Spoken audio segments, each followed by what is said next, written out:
So in today's video, I'm going to be teaching you guys exactly how to fix skinny fat and how I went from 200 pounds and fat with noodle arms and now looking lean at 165 with a lot of muscle. But before I get into these steps, I want to tell you guys a quick story. So back when I first started working out, I was about a year into my journey. There was a few people that I knew, and every time I'd see them, they'd ask me if I even work out.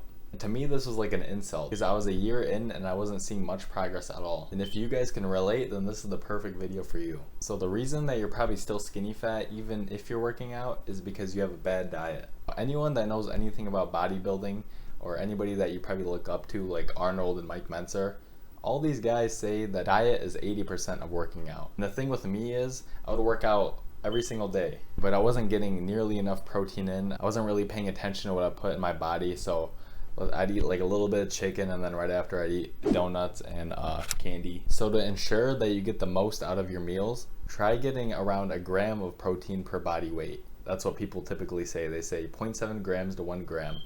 So if you weigh 150 pounds, aim for around 150 grams of protein per day. So for my second reason why you're still skinny fat is you're probably not training hard enough. And this was actually one of my biggest issues.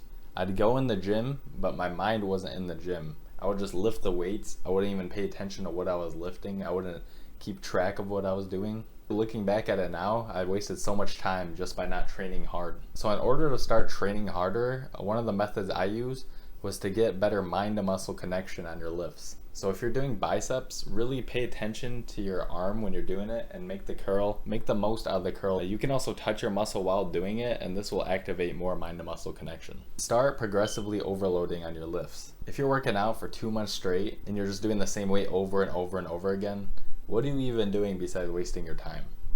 So make sure to progressively overload with each week. So for my last piece of advice down here, slower progress than others. What I'm saying here is that you shouldn't be comparing yourself with your friends. So if you just started in the gym about a couple months ago and your friends have too and they're getting a significantly more amount of gains than you, then you can't get discouraged because of stuff like that. When the people around me and the people that I knew started working out, and I was actually working out longer than most of them, they started seeing way more progress than me. Some people just have better genetics, so this means that when they start working out, they grow quicker. If you stay consistent in the gym and you're patient, you literally have no choice but to look good. So yeah, these are my tips of advice.